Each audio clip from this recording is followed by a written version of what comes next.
Wheat farmer Riccardo Mignani has lived in this northern region of Lombardy his whole life, and despite grey skies, he's never seen it so dry. Normally, this irrigation channel is almost full, and since last summer, there's only been around 20 centimeters of water, so I can't water my crops. The lifeline for this farm, like others in the Pianura Padana area, is Italy's longest river, the Po, which last summer suffered its worst drought in 7 decades. As a result, Riccardo lost 50% of his crops. This year is already predicted to be worse, because even when it does rain eventually, it's not enough, and the wheat that we have planted in the fields doesn't have the strength to grow.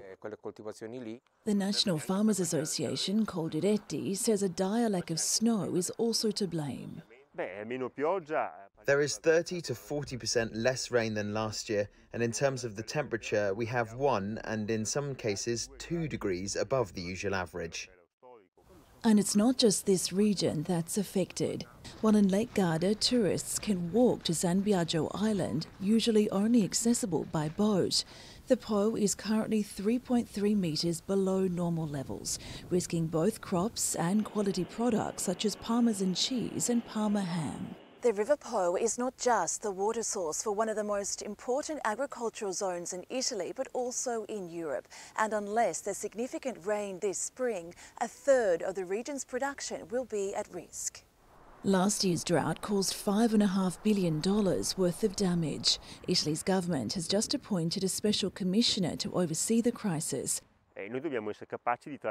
We need to be capable of retaining more than just 11% of rainfall. Creating more reservoirs means we can provide a lot more water, not just for agricultural use, but also for hydroelectricity, industry and the community.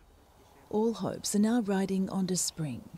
We will keep trying to cultivate while watching above and hoping that something comes from the sky, because otherwise the situation is critical.